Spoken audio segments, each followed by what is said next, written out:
Hey, Toddy. Hi. Hi. How are you? I'm good. I am really excited for today's episode because we have our one and only um, Deyona Kirk with us, and Deyona is going to be talking just about her life and really digging into the why behind Divine Connections. And I am just really excited to really go a little bit deeper than we typically have with our founder and executive director. And let's go. Welcome to Divine Conversations Podcast, a space where faith meets real life and community stories lead the way. We're here to lift up the voices of BIPOC families navigating housing, healing, mental health, and so much more. Whether you're a parent, a provider, or someone walking alongside our communities, you belong here. Each episode, we share honest conversations, resources, and real stories of resilience. Together, we're creating a space for healing, hope, and divine conversations, where healing begins and stories rise. Okay. The first question we have is, what were you like as a child, and what did people misunderstand about you? That's a good question. I would say that I was the oldest child from my mom, who had 3 kids, and then the second oldest from my dad, who had lots of kids. And so what was I like? I've always been bossy. I think I was bossy from the room. But it's just because I had a lot of responsibility. My mom worked a lot, so I was always kind of the oldest child. I don't really remember being like one of those kids that like played a lot and all that. It just wasn't me. I remember supervising at the playground and stuff like that. But you were like a boss baby. Yeah, like that movie. I had to watch them. I was the oldest. And so, yeah. That doesn't surprise me. I don't think. Is there anything like kind of based on what you were saying, but is there anything that you really needed when you were growing up that you didn't always receive? I think that you don't really know what you need, and I necessarily really didn't have anything to compare that to. And so I'm not sure. I think because I do really believe that nothing is ever wasted. So I think that the upbringing that I had was for me to be the person I am today. And so I don't know if it's nothing that I didn't need. My mom was very loving, and so we knew that she loved us. My granny loved me. She was in California, and I knew I was her favorite. And so I didn't lack like love or anything like that. Yeah. And so, I think that I just had just responsibility, and but yeah, I don't know if I lacked it. I mean, we were poor. I was raised in the projects in Sherman, Texas, so we were definitely poor. But I never went without like meals or anything like that. We always had dresses on Easter. We always had first day of school clothes. Even my kindergarten dress, my mom sold it, but I had a new outfit. And so I never went out. We were from the hood, so we had boosters that would get us clothes. And so I always had clothes and shoes. I always had food. Did our utilities get cut off? Yes. Did sometimes we live in a place that didn't have running water and we had to go outside and get water? Yes. Were some of the places like in the ground once we moved out of the projects? Yes. But I don't know. And you It's were just what it was. Born and raised Texan? I was born and raised in Texas. Yep. Okay. Yeah. We moved to Minnesota when I was 14 and Ray was 2. Yeah. Okay. So he turned 2 here. Yeah. And sorry, but I am curious. So did you had never been to Minnesota before age 14? My brother was born here, and we're a year apart. But I must have been like under 1, so I don't remember. And so at some point I was here as a very little baby because my brother was born here, but then we must have returned right back to Texas. So I don't remember it. Yeah. Okay.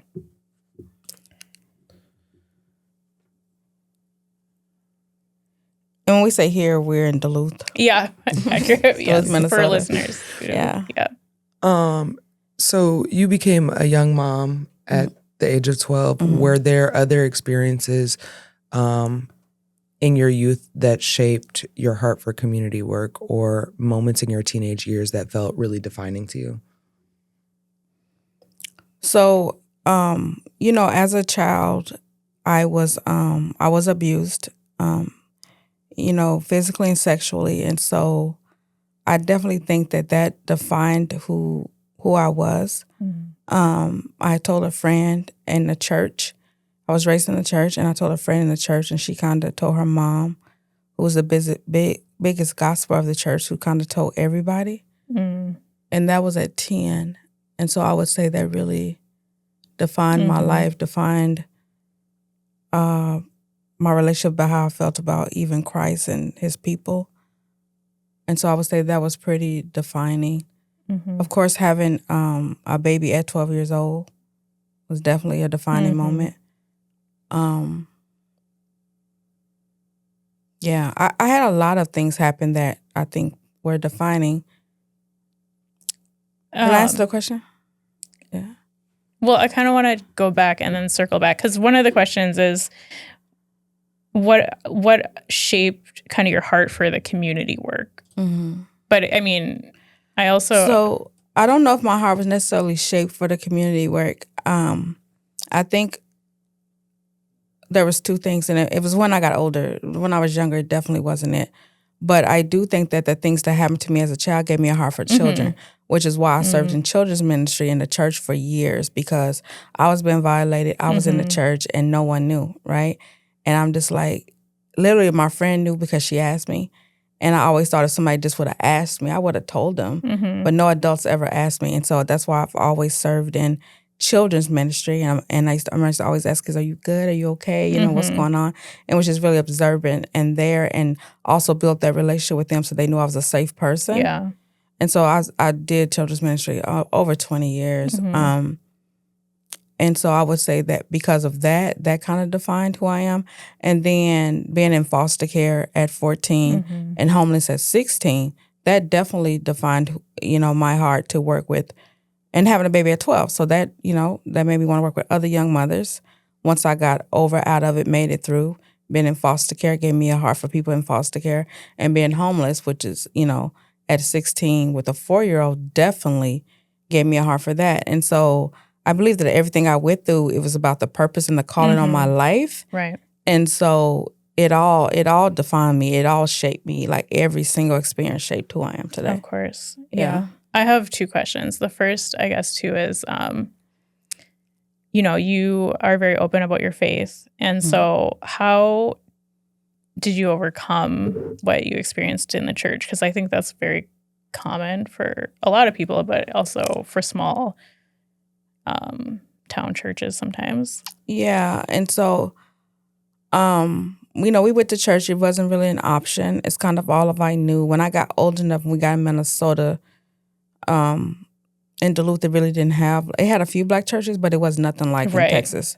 Right. And so I feel like my mom, we went to church, but it was more like she wasn't like necessarily a member of a church. Yeah. So we definitely went to church like on holidays and stuff.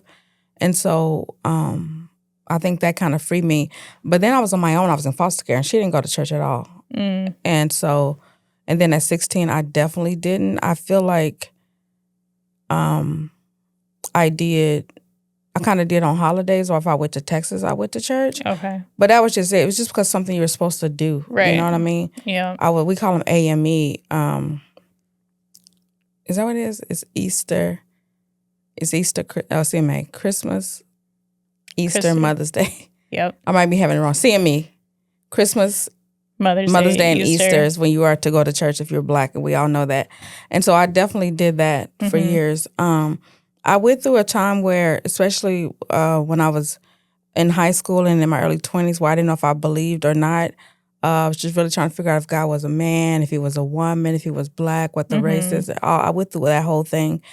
And but I was really angry, and I didn't have any peace. And I kind of always read the Bible and had Bibles. And so but I actually had an incident on a plane So I was going, my brothers went to prison, and I kind of started going to church again to St. Mark's. We had Reverend Foy here. And he was powerful, and he was doing a lot of good stuff in the church and bringing in young people from like UMD, and I think it was a UMD at the time.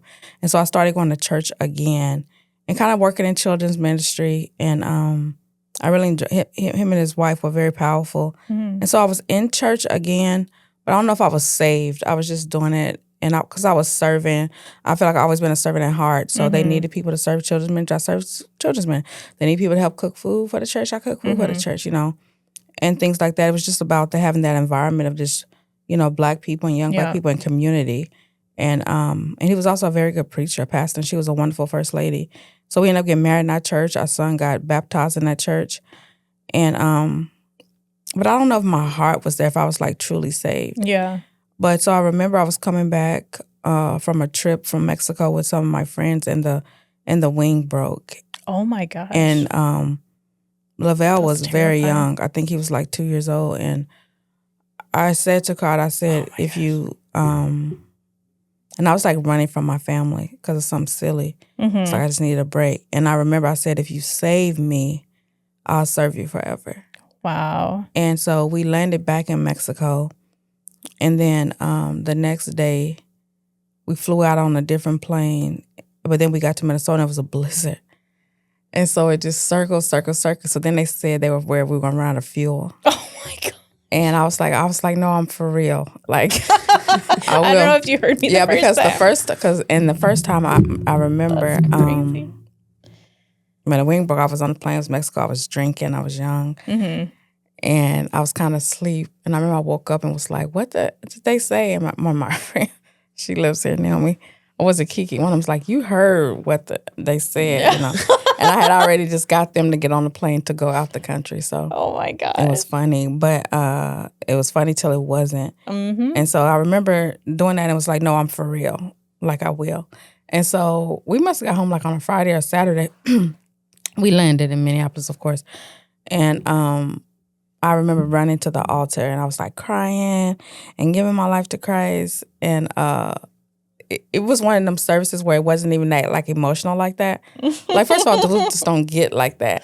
And They're like, it what was is probably going on like a with joyful this moment. woman? Like, and I was just in there bawling, crying, like waiting for altar call. And yeah, and I went up there and I gave my life to Christ. And so that's why. And I had amazing. been baptized at 10 years old and all the things. So yeah. Oh, wow. And so I must have been in my mid-20s at that point. And I would say that's when I got saved for real. Oh my gosh. Yeah. And I've struggled throughout because I really had been hurt by the church. The church people had really hurt me. And one of the things that I tell people who have been hurt by the church is that it's one of the best revelations that someone told me is that a church is like an emergency room. And so it's an emergency room waiting room, right? So everybody there is hurting. Everybody there needs a savior. Everybody there needs a healer. Everybody there going through something.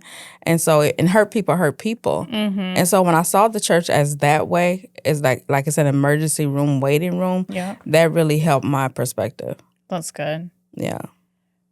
So Wow. I can't imagine being on a plane and not having Did you see it flying off? No. Okay. No, I was actually like passed out from Oh, drinking. But I heard the pilot say, and my friends were very upset with me. Yeah. They still remind me of that story almost every time I Wow. say it. Yeah. All right. So yeah, that's how I got saved. And I really, as life kind of started lifing after that, especially once I got to Texas and I got at my church, the Potter's House, North Dallas, I would think that that's really when my relationship really got strong. Yeah. Because I say that you begin to know Christ like in different stages of your life or when you need him. Yeah. And so, when I needed a healer, that's when I met the healer, right? When I needed Jehovah Jireh, when I was struggling financially, I feel like that's when I met him. When I needed a comforter, when I was going through divorce and my brothers were going to prison and all these things. And so my relationship with Christ evolved based off the different traumas in my life. And so it has just gotten deeper over the years. So going through, and I'm moving forward. But going through the loss of, my father and then my mother, it always it's made my relationship. I feel like I've gotten to know Christ on different levels because I had to survive. Right. Because who wants to be, who just wants to be angry and sad all the time? And that's what I didn't want. I really wanted that peace and that joy that I had learned about. Yeah. Yeah. And so I had to do a lot. I had to do a lot around forgiveness. That's so good. Yeah. I have one more question, but go ahead. This is not supposed to be a church episode. I know, but like it's such a big part of your It is. It's who I am, though. So here we are. One other question I was curious about. So when you, at what point, I guess, or like, did you always know you wanted to like work in this field and give back in some way? Or when you were younger, or did you want to do something completely different? Like, because sometimes we do have moms that we've worked with where they're like, oh, because I'm in this right now, I do want to be in this field. And so I'm just curious if that was. No. Okay. So I really wanted to be a judge, because I like you would have been so good at that. I know. I always had, here come the judge. Here come the judge. That was, I still may. You never know. Some Viola Davis stuff. Yeah, right so I definitely wanted to be a judge. But then I ended up graduating from Central High School with a full scholarship to UMD to be a teacher. Okay. And a part of that scholarship was that I would have to like teach it because they needed BIPOC teachers in Duluth. And so it was a full scholarship plus they had a living stipend, which works for me because at this point I think Ray was like in kindergarten. Oh my goodness. I went to UMD and then you had to like teach here for a few years in order to kind of pay it back. And so I went to UMD for 2 years, but then they kind of cut off the living portion of it, stipend. And so at that point, I really felt like I didn't have people because I was the first one to go to college, and so I didn't have people around me to talk to me. And so what I knew and what I saw my whole life was that, well, then you go to work. And so when they cut off the living stipend, I quit school and I went to work. And so at that point, I had been living at women's transitional housing at like 16. And then at 18, I was kind of working there in the child care and working with Lifehouse with teen moms and stuff like that, kind of just part-time in school. And so I just completely went to work full-time at that point. I believe I went to work full-time at Lifehouse and then later at Women's Transitional Housing. Okay. And then working with teen moms, working with homeless moms, working with battered moms and their kids, which is what I knew. But I don't know if I felt like I knew like I was called to do this. It was a job. Yeah. I had worked with those agencies. And so now I was... when I needed a job, I went to them. So they helped me. I was like, hey, I know how to do this. Yeah. And so that's kind of how it went. Okay. I don't think it was way till later when I kind of realized that I had always been in, work with homeless families and work with battered women and work with teen moms. It kind of just evolved over the years with my work with Women's Trans. And then I went to North Carolina and was at the North Carolina Housing Authority working with people that were losing their housing, who had been in public housing for like decades. And then, of course, I ended up at the Dallas Housing Authority for like a decade, and at the end overseeing like their homeless veteran program and their special programs and stuff like that. And so I ended up doing it over a lifetime, but I don't know if that part was intentional. Okay. It just kind of evolved. Right. When I probably would have been a judge if it was really up to me at some point. Yeah. When did you leave Duluth? To go to, because it was Duluth, North Carolina, Dallas. I believe I was Duluth because I ended up going back to college and graduating from St. Scholastica. So I believe I left Duluth in like 2009. Okay. Yeah. Okay. So you were in Duluth like age 14, you said, up to? Until my 2009-ish. Yeah, like maybe my early 30s or something. Okay. I had left and lived in Kansas City for a little while, but only for a couple months and came back. Okay. Yeah. Excuse me. Are we just completely off topic? Yeah. Well, but it's kind of just transition down into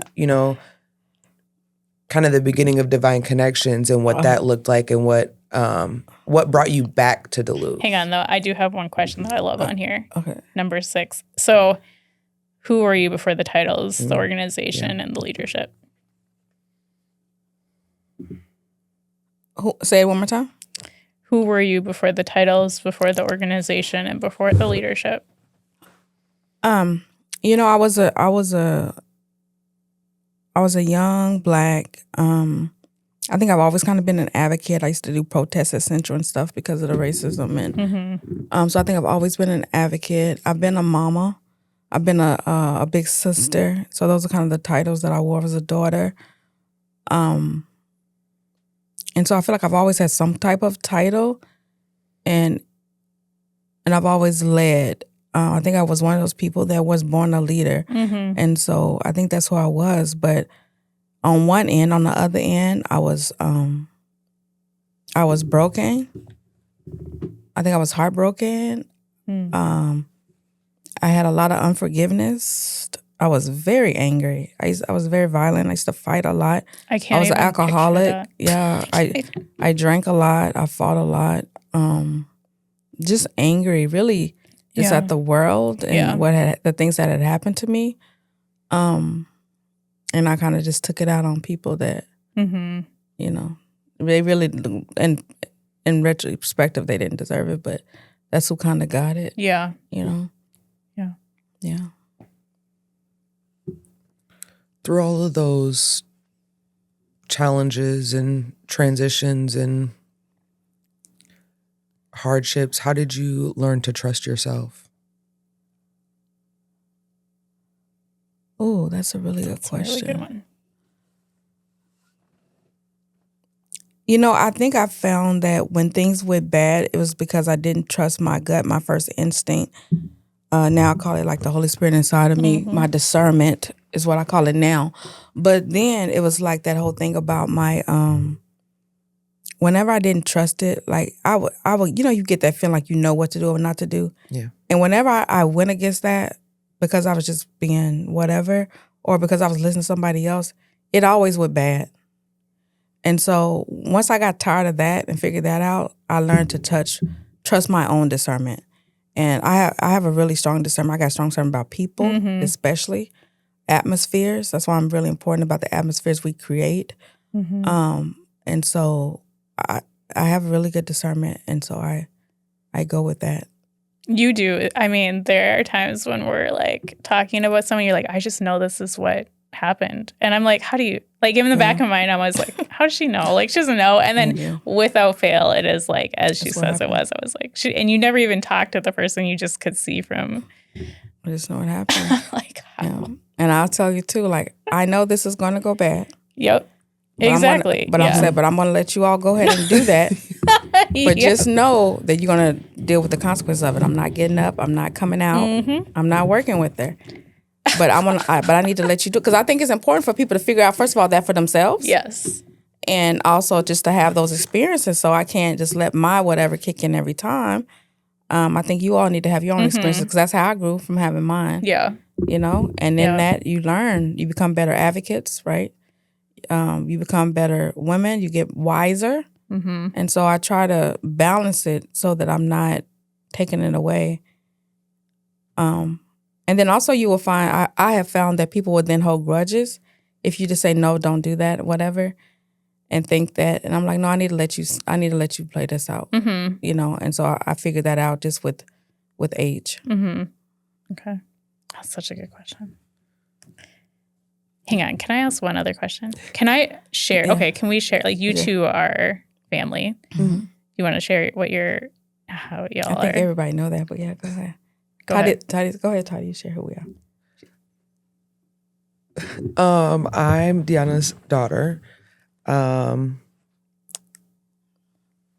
know. Okay. So with that in mind, I am curious though, because you have known her more than any of us. And so as you've watched her, what have you seen her as, like, before all the titles and all of that? Well, I think probably Sherry has been in these different roles, but like, what was your view of her growing up?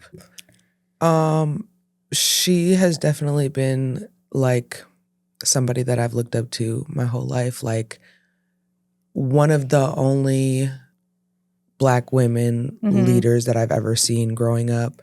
And so, like, I do remember all the time when I was a kid, like, she would always be working real hard, and like, she was a little strict, but it's all in because, you know, like, she wanted better things for us. And I knew, like, better things not necessarily. I knew that she wasn't ever going to put us like in a position where we purposely had to struggle for no reason. Where like we were going to learn our lessons. She let us go play outside. There was times where I lost my shoes and I'd come back and she's like, "Where are your shoes?" And I'm like, "I don't know." And she's like, "Well, you better go find them because I'm not buying you another pair of shoes." So I had to go out and find my shoes that I lost in the mud out in the backyard. Or like letting us just argue it out. I only have brothers. And so I can't even imagine. there are times still to this day where my brother's like, "You're a crybaby." And I'm like, I was just a girl. I'm just a girl lost in this world. I'm just trying to figure things out, and you guys are bullying me. But I think that definitely made me stronger, like as a young adult and just as who I am today. Like, you can't bully me now. No, you cannot. And I think working under her has definitely made my own discernment stronger. Yeah. Like, I know that if something is wrong, like, and my gut is telling me something is wrong, that I should speak up about it, that I should say something. And sometimes I do. And like, I know there's one case where I came to you and I'm like, "I don't know about this." And you're like, "It's fine. It'll be great. It'll be fine." And I'm like, "No, it was not fine. It's not fine. It's not great." And then at the end you were like, "Yeah, you were right." Accurate. Say that, but it's fine. Some things just I had to let you learn. Some things just have to play out, like you said. And so they do, and I'm like, well, yep. I did what I could. I said what I said, and yes, it is what it is. And sometimes things do have to play out, like not how we want them to, and not how we're expecting them to. Yep. That's so good. Anything else you want to add to that? I don't think so. I have so many more. This is okay. We'll just continue on this because I have lots of questions as we can talk. But go for it, TB. You can just ask. Okay, so I do think for leaders who build from the ground up, you bring a lot of your family and friends. Like you have so many people that are on your board who are volunteers, who are people that you've known throughout the years, and then your family is helping on this. And so how do you balance that? I think a lot of people do bring in their family, and y'all do amazing. Like every time I'm like, I don't know how they do it. No, we struggle. We'll keep 100, but for the most part, I think we do really good. Yeah, you do. So is there what's the secret sauce to that? Like, how do you balance that? Or maybe you don't, and I don't know. I think one part is that I got a lot of hurt here in Duluth. Yeah. And so coming back, I definitely had trust issues. Yeah. And then this organization, Divine Konnections, I began it after my mom was murdered. And so it's very sacred to me. Yeah. And so I wasn't willing to bring in anybody to help do it. I needed to bring in, first of all, people that knew her. Yeah. And so that's why you see a lot, and people that understood, that knew me, and you have to. I'm not necessarily easiest to work with. I see something, and that's how I want to see it. I see it in my head, and that's how I want to see it. Yeah. Every day, walked out, played out, walking into rooms. I started Divine Connection because I felt like I had a roadmap from homelessness to homeowners, and from harm to healed. And so I want us to utilize that roadmap. And so I needed people around me that believed in that vision, and that had also overcome some things themselves. Yeah. Because I think that's important that if you haven't overcome anything, you haven't gone through nothing, then it's going to be hard. I feel like you would come in with a judgmental spirit with the families that we serve. And so I needed people to be non-judgmental and understand that they were just a decision away, or their parents a decision away, and they could have been in the same situation. Yeah. And so, which is why, especially beginning, it was people that I knew and trusted around me. And not necessarily that people had the skills, but that people could receive from me, and if they could pick up what I was laying down. And so I think the fact too that we were doing it in honor of my mother, right? That was very important too, that my family be a part of it, and my friends who also knew her, and people. And so And then people that knew me, like Jody, she was my teen parent program. Yeah. She's on our board. She's been with me since the beginning. I went to her when I opened and said, will you help me? She was my teen parent teacher at Habitat. We were still friends to this day after years. Even then, her daughter, Tillin, our kids grew up together. And so, like, I have generations of people involved who we've all known each other and did this work. And we have the same, we might not necessarily have the same vision, but we have the same beliefs, I think, about how people should be treated and what people should have access to and the right to. Right. And I think that we all have a servitude where we want to serve people. And I think that's what I look for is people looking at it as an opportunity to serve somebody, to turn around and help somebody because somebody helped you. And so I'm just very, very intentional. And now as we've gotten so big and with me not necessarily having direct access of choosing some of the people, I've really been struggling with that. That's hard. And, because to start out, it was just the two of you. It was just the two of us. And so for listeners who may not know that history, like it was just me. It was just me you and two doing everything. Yeah. And then Teal doing the grants. And the grants, and then our son's husband would come in and do like the maintenance and the work, the heavy lifting. And then you were the first person we brought in. Yeah. And I had met you because you was going to volunteer with a family. I had met the man. She was like, you got to meet Tatiana. And I met you and I could feel you had good spirit. And so then the first time we had some opportunity to bring somebody in, we brought you in. So then it was just us three. Yeah. And then we just exploded. Yeah, that was crazy. In like a year. Now, I think Laveda told me yesterday we're like 26. So, and people like Laveda, she was one of the first board members. She was always, came beside me. I've known her for decades. We served together in ministries. And then my board is other teen moms, that I grew up with here in Duluth. We were teen moms here. Lindsay, Tiffany, we were all teen moms here. Maria, we worked together at Women's Trans. So these were people that I knew. I knew them. Yeah. And I knew their hearts to help people. Right. Yeah. That's amazing. And I think I also knew that not only would they have my back, but they had no issue with telling me if I was going down the wrong, like that ain't right. Are you on the wrong track? Are you needing to reconsider that? And I think that's important as well. That's so crucial.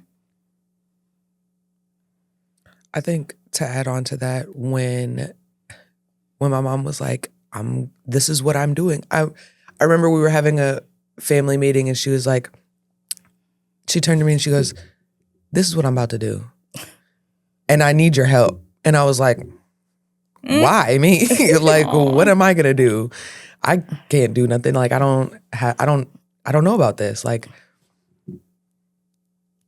it was the build up to becoming like who I am today and like building me up to be a leader and somebody who can also portray her vision and help. Like at Annie's house, when we just recently had the church come through, being able to go in there and be like, this is what y'all need to do and this is what she's looking for. And I can tell you right now, you'd rather me tell you than her coming here and be like, why are y'all doing all this way? This is supposed to be done this way. And just being able to like be that person that she can send over there and be like, you know what it's supposed to look like. You know what it's supposed to feel like. Go make sure it feels like that. Yeah. And I think the other part about Tatiana is that she has my mom's heart. Yeah.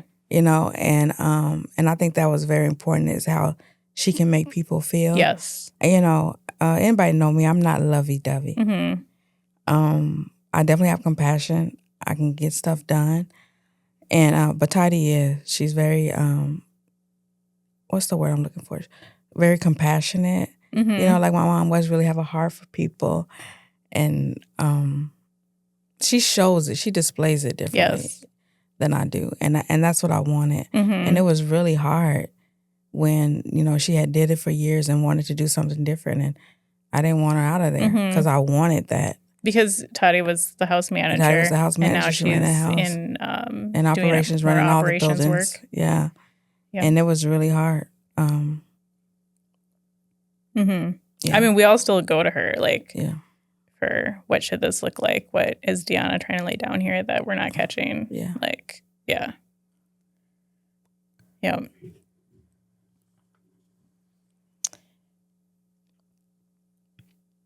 even know where to go from here.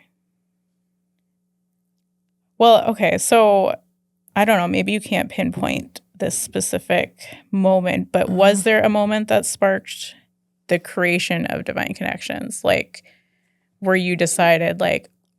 Yeah, it was when my mom died. Okay. Yeah, my mom died in February.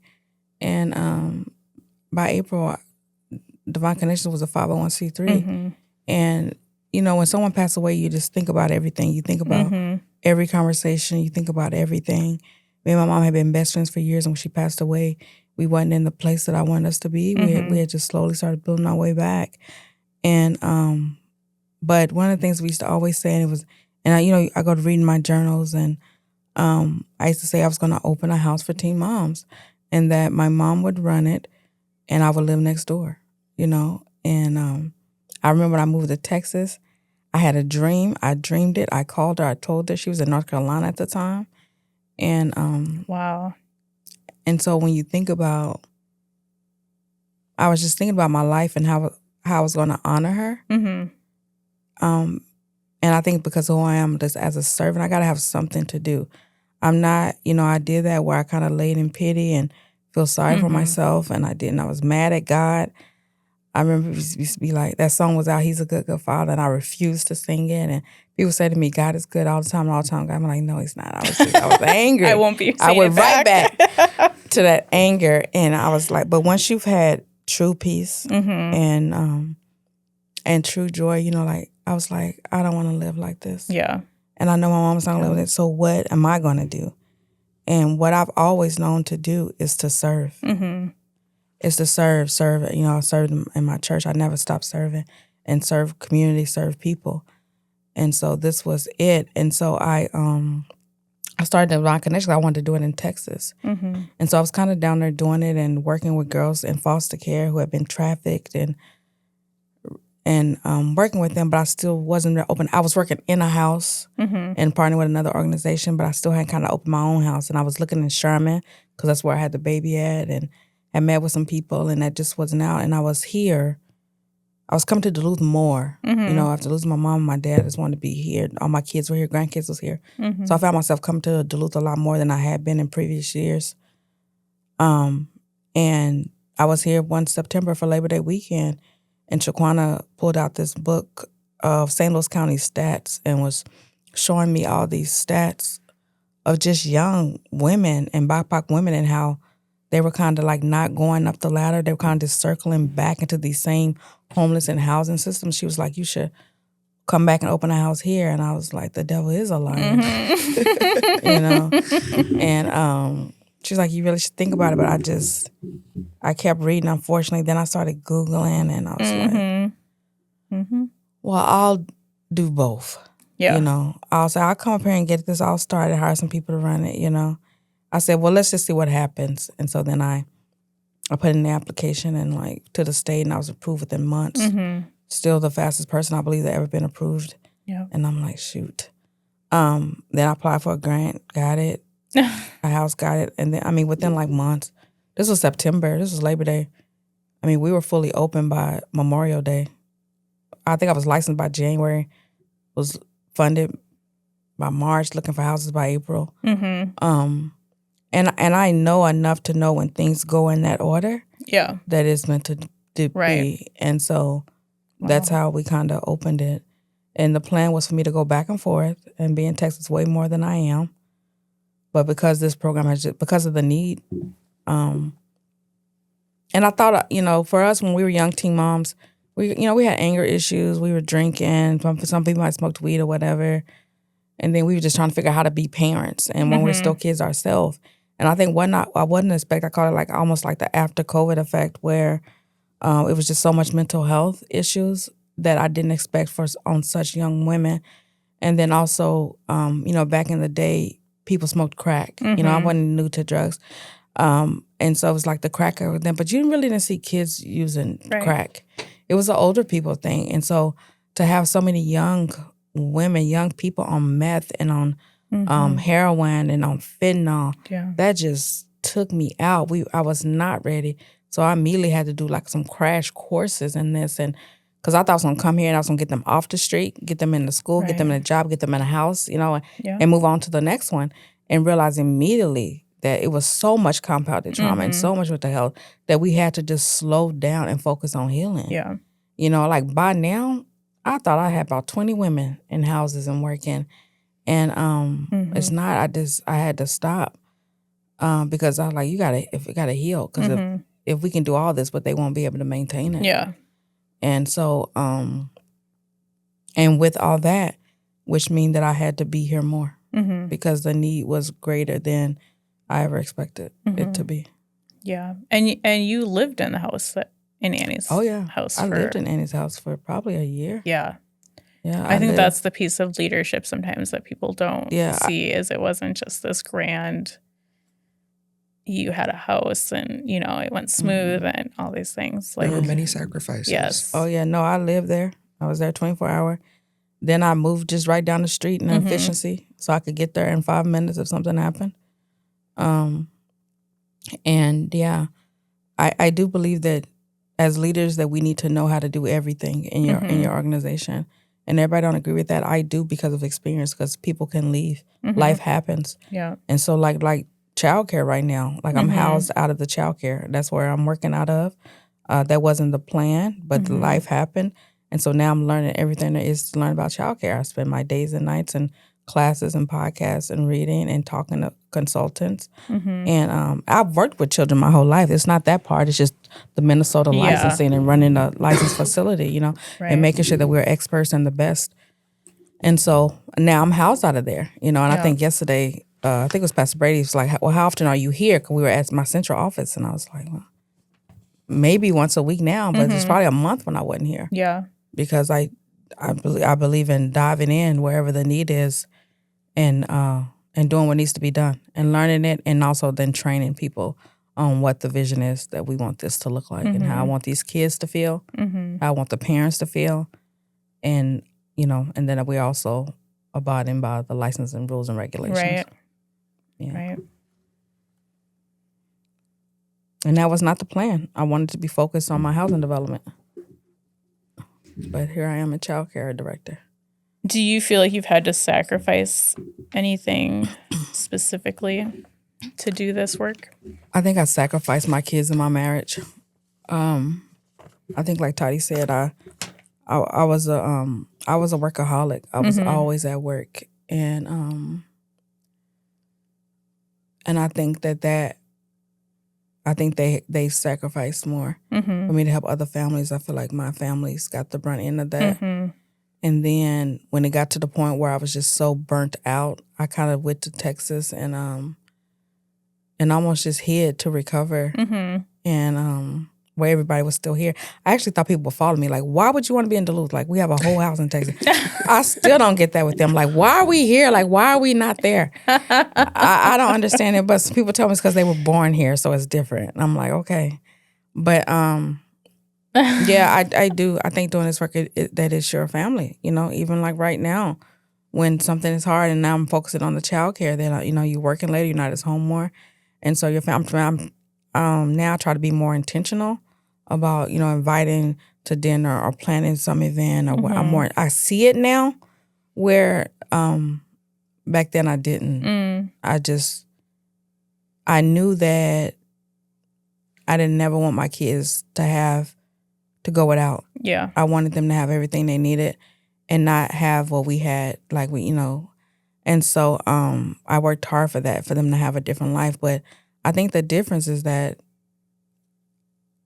then something is always sacrificed. And I feel like my generation, I talk to this about all of us moms who were kind of young and working, and we went from one extreme to the other. Yeah. And now I think we have to, as parents, they need to work your way back to the middle, and figure out that balance. That's so good. Yeah. So I can do that now, right? Because I'm an empty nester. But then, like I tell you, I was like, just go home. I know. I appreciate I was like, your go wisdom home, so work much. from home. Yeah. Your kids are little, Yeah. And so I get that because I don't want you to have the same regrets that I had, So. Yeah. Because it's important work and they need us, but our children do too. And so I would say that. Would you agree with that, Toddy? I agree. They've all told me. Yeah. Right. Right. Yeah, they all have told me so. And they're right. Yeah. It's an interesting mindset I've never thought of, like, as a teen parent, where you've had to kind of now, with where you're at now, kind of find that middle. Like, that's an interesting concept after your kids are grown and you don't have kids in the house, being like little kids in the house. And yeah, I don't know. That is really fascinating.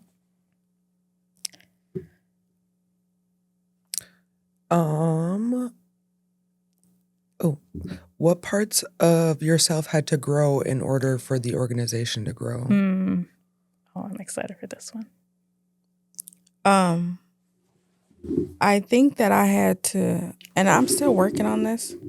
Let me be transparent. But I'm having to really trust people and let some stuff go. And figuring out how can I do that in my capacity. So like for right now, we're taking things by quarters. I'm like, okay, I'm gonna let y'all lead this. The next quarter. This housing for this quarter. And I'm gonna go over here and work on this childcare for this quarter.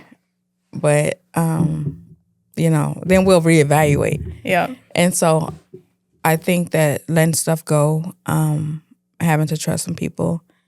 I believe in trusting but verifying for sure.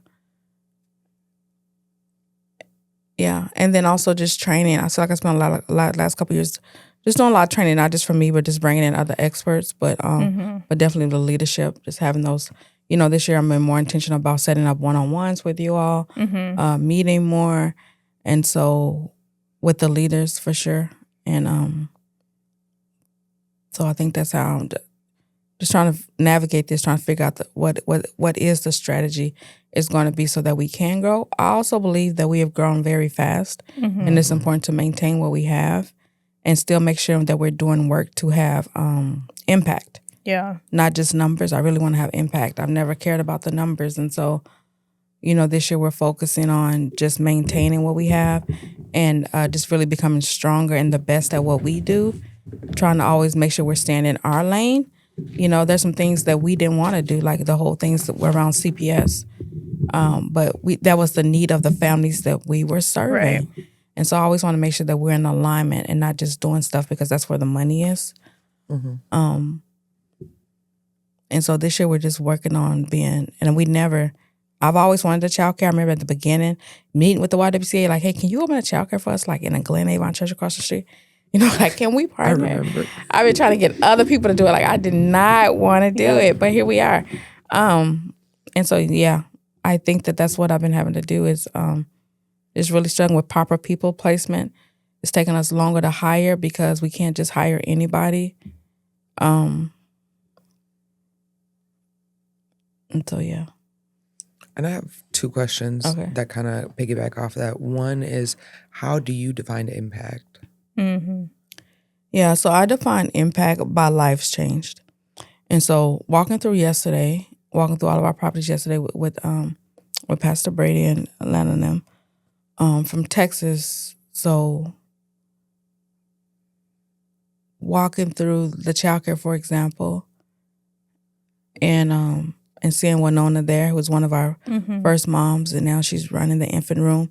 She's in school for a social worker, and now she's also getting her CDA because now she wants to be able to work in a childcare. That's impact. Watching Tashay there, and it's like, okay, I'm also going to get my CDA. These are the certificates for them to run the childcare because I'm going to work here in childcare and be licensed. And they came to me with it, and she was just right at Annie's house. Sunny, same thing, came in from phase 2, getting ready to graduate with healthcare administration. Yeah. Running the toddler room. And so when I see them doing the whole point was for us to help somebody, for them to turn around and help somebody else. And now that's exactly what they're doing. Randy, this is Randy. She also lived at Annie's house. Now she's an advocate. Yeah. And so that's how I describe impact, is when they are not only have their lives changed, but now they're helping other people. And so that's impact. But having a safe, taking a woman from an abusive relationship and having her kids just having safety and saying, I've slept for the first time and I feel safe here. Yeah. Creating safe places for kids. When I look at those kids and I know some of their stories and the trauma and the things that they've been through or they're going through, and then be able to create these environments where they can just be kids and play and be safe, and then hopefully have those memories, that's impact. When I look at you and how you've grown, you and how you've grown as leaders and the staff and just how much they have grown into their own position, their own person, because I believe in, helping people, but I also said I want to raise new leaders because I feel like there's not enough BIPOC leaders in this community. I feel like there's great people, but people keep them right at direct service level and not raise them up. And so I'm constantly talking about leadership and raising y'all on leadership. What's your self-development plan? What are you going to do? How are you going to be better so that we can have more BIPOC leaders in this community? Because I do know that one day you all are going to leave me. I don't want to talk about it today, but the goal is that, that there's just a lot of BIPOC leaders in the community so that people can see us out here doing this and knowing that they can do it too. Young people, I remember, I always tell the story about how Lavelle was like, he was 2 years old. He's like, I'm going to be the first black mailman. And I was like, I got to get my son out of this town, and I did. That's when we left. But, and I still don't know if I've seen a black mailman in Duluth. I don't know what made me think of that, but it's just because, it matters. Black was the mail You seen woman. a black mail woman? You got to take a picture of her next time you see her. I need her and Lavelle to take a picture together. So, all right, we probably got to wrap this up. It's like long. I have so many more questions. What's your final? Well, I do want to ask this because I think I want to get in. Can we say like 4 more questions, 2 each? Yeah. Okay. Do you ask your follow-up question? You had 2. You said. My follow-up question was kind of off the first question of what parts of yourself had to grow in order for the organization to grow. With growth, there comes like healing and change and all the things. Has building divine connections healed part of you that you feel like wasn't healed through faith or, other things? I think that building divine connection has helped me heal with some of my grief that I had from from losing my parents. Even with my, I remember being angry at my dad because he overdosed and he kind of did drugs and drink my whole life. And when we found out, he had just been in the hospital with pneumonia, and I had been there with him by his side, and he had overcame that. Then within a couple months, he overdosed, and I remember when we got his toxicology report back, me and my brothers, we were so mad at him. And so when I work with young families with addiction, and I just see how hard they struggle, and that I feel like that helps me heal him. Like he was an addict, and it wasn't on purpose. He didn't want to die. Right. And so I think that kind of stuff helps me forgive and helps me heal. Doing work and helping other young people and doing it in honor of my mom, keeping her name known, helps me heal. My Heather's Happy Days daycare is after my foster mother. Coming back to Duluth, I was so lucky that we had reunited and I was able to help her and be with her. And then naming the daycare because she did daycare for over 20 years. And so now seeing her face on the wall and, because I feel like there's just so many powerful women who did great things that helped in my healing along the way. And so I do think that all of those things help heal. But at the end of the day, to do this work, I feel like I had to be healed. And I feel like God healed me on the floor in my prayer closet, calling out the name for him to comfort me and be near to me. And I really think that I got healed through my relationship with Christ. But I think I get more compassion and more empathy for them. Yeah. I think it's the same thing, too. I think we put our parents at this high standard. And then when you become a parent, you like, oh, okay, yeah, I get it. Like, yeah, that's hard, Yeah. And so I think that stuff has happened, too. Just you just look back at life with different perspectives. Mm-hmm. Yeah. Yeah. Did I answer your question? Yeah. What is the hardest truth about leadership that no one talks about? I think that the part that I said about you sacrifice a lot personally. Mm-hmm. And if it's not with your family, it could be with your health. Mm-hmm. It could be the weight. It's very heavy to have the responsibility of other people's livelihoods, right? Yeah. You know what I mean? Yeah. And so I'm like, we have to be responsible because there's 26 families counting on us to be successful. They've trusted us with their livelihood, with their family. And I think that that's important. I think it's a huge responsibility. Yeah. And then I also think that you said what's hard about it? No. Well, what's the hardest truth about leadership that no one talks about? I think the responsibility that come with it is not just about telling people what to do. Right. You know, I think it's the weight. I think it's heavy. And it's heavy making sure that things play out as if they're supposed to, which you've been funded to do if you're a nonprofit. And then also just the responsibility of the people that you've been trusted. These are people's lives. You know, so if you have wrong people placement, if you don't have proper people placement, right, and you're putting people to help somebody and they do give them wrong information or not there like they're supposed to, or anything, like these are people's lives. Like we're not, in our work, we are not like creating product or creating toys. I think that that's different. You know, absolutely. I'm dealing with a horrible luggage company right now, and I'm mad at them. But you know, they getting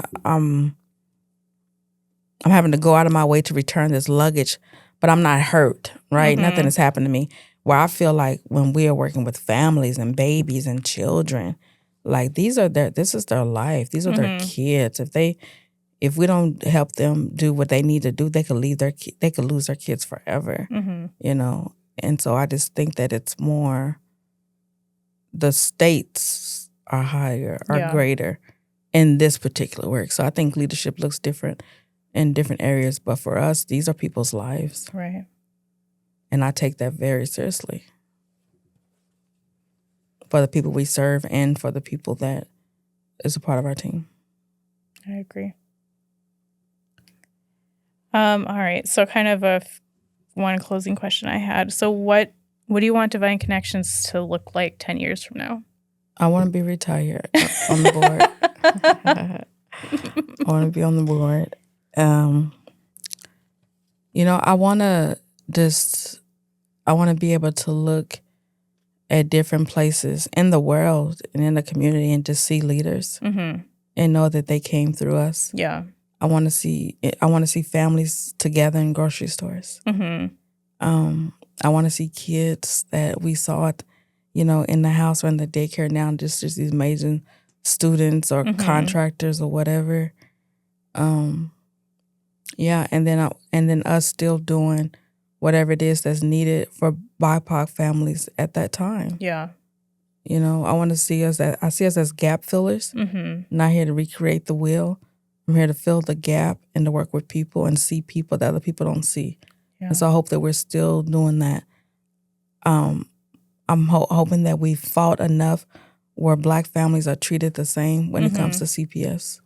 You know, and that young leaders are given the same opportunity, and they're executive directors and housing developers and leaders of organizations in this community. Yeah. And so I'm hoping when I walk out my door or when I'm watching the news, to see the remnants of the work that we did today. And also housing communities, hoping to see housing with no lead and communities of just affordable housing that you would want to live in, you know, and that are safe. Yeah. I think I have just one closing question. What do you hope that your children, well, I guess not really your children, but like your grandchildren and your great-grandchildren will be able to say about your work long after maybe you've retired or... Yeah, that you know, that my Nana helped a lot of people. you know, my nana helped a lot of people. I think that's what they will say. Yeah. Well, thank you, Deyona. Including us. Yeah. Well, thank y'all. Thank you. This was awesome. Thank you. Thanks for being with us today. If something spoke to you, please share this with a friend who you think could really benefit from this episode. And remember, to help our show grow and reach more people just like you, make sure to follow the show and leave a 5-star review. And if you want to continue to have critical and courageous conversations, well, then we'll see you in the next episode.